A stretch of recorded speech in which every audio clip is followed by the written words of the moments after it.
far, how much have you known about Jesus Christ in the course of our teachings? Umemjua Kristo kiasi gani kulingana na mafundisho ambayo tumefundishwa? Kwanza ndio tuweze kuelewa, tunajiuliza ilianza vipi? Ni kwa nini ni lazima tumjue mwana wa Mungu, kumjua Yesu Kristo na kumjua Baba? Ni kwa nini? Mtu alijibu mbio mbio. Ni kwa nini inabidi tusome mambo haya na tujifundishe mambo haya? Where are we coming from in those teachings? Tunatoka wapi katika mafundisho hayo? Amen. Katika Petro wangapi? Petro wa pili mlango wa kwanza mstari wa ngapi? Tulianzia wa 4 ama wa 5? Soma nisikie. Tukianza wa pili nasema, tukianza wa Petro, waraka wa pili wa Petro, kwanza mstari wa pili.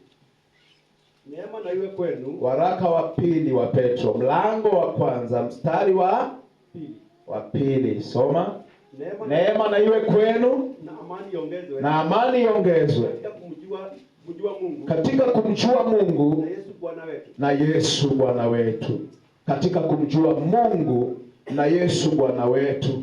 Enda mstari wa 4. Tena kwa hayo ametukirimia ahadi kubwa mno za dhamana, ili kwamba kwa hizo mpate kuwa washirika wa tabia ya uungu. Mpate kuwa washirika wa tabia ya uungu, mkiokolewa kwa uharibifu uliomo duniani kwa sababu ya tamaa. Amen. Naam, kwa sababu hiyo ukijitahidi sana kwa upande wenu. Rudia tena. Naam. Mstari wa 5 sasa. Naam. And beside this, naam, kwa sababu hiyo giving all diligence, mkijitahidi sana, add to your faith virtue, kwa upande wenu katika imani tieni wema, and to virtue knowledge, na katika wema maarifa, and to knowledge temperance, na katika maarifa yenu kiasi. Temperance ni self control. Tunaachia hapo kwa sasa.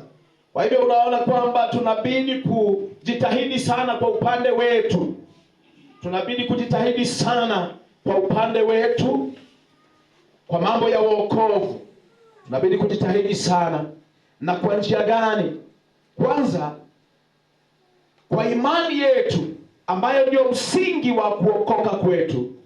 Ndio msingi wa wokovu wetu. Kwa imani yetu tuongeze wema, virtue, wema. Tulishaongea kuhusu wema kwa undani. Knowledge ni maarifa. Maarifa haya ni yale yametajwa katika mstari wa 2. Tusome tena mstari wa 2. Grace and peace be multiplied to you. Neema na iwe kwenu.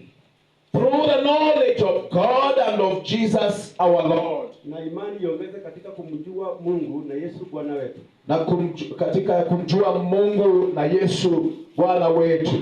Kwa hivyo inabidi tumjue Mungu na tumjue Yesu Bwana wetu. Andiko amesema katika mstari wa 5, kwa hivyo tujitahidi sana kwa upande wetu kuongeza katika imani yetu, tuongeze na wema, na katika wema tuongeze maarifa. Na tumesema ni maarifa ya kumjua Mungu na Yesu Kristo Bwana wetu. Kwa nini ni muhimu kuwa na mambo hayo ama kufanya mambo hayo ambayo tutaendelea kujifundisha? Ni kwa sababu ya neno hili linaloandikwa katika mstari wa 8, inasema, for if these things be in you, na mambo hayo yakiwa kwenu, and abound, na kujaa tele, they make you that you shall neither be barren nor unfruitful in the knowledge of our Lord Jesus Christ. Yawafanya ninyi kuwa si wavivu wala si watu wasio na matunda kwa kumjua Bwana wetu Yesu Kristo. But he that lacks these things is blind, maana asiyekuwa na hayo ni kipofu, and cannot see afar off, hawezi kuona vitu vilivyo mbali, and has forgotten that he was purged from his old sins. Amesahau kule kutakaswa dhambi zake za zamani. So the first importance you see here, faida moja unayoiona au muhimu wa kwanza wa hayo mambo tunayoongea kuhusu hapo juu, ni kwamba ikiwa mambo haya yatakaa ndani yenu na yazidi sana ndani yenu, itawafanya kwamba hamtakuwa wavivu, itawafanya kwamba hamtakuwa wasio na matunda katika kumjua Bwana na Mwokozi wetu Yesu Kristo. Maandiko yanaendelea kufundisha yakasema, verse 10, wherefore the rather, brethren, give diligence to make your calling and election sure. Kwa hiyo ndugu, jitahidini zaidi kufanya imara kuitwa kwenu na uteule wenu. Hiyo ndiyo jinsi ya kufanya imara kuitwa na uteule wenu. Inabidi tufanye imara mwito na uteule wetu, na tunafanya imara kwa ajili ya kuongeza mambo hayo juu.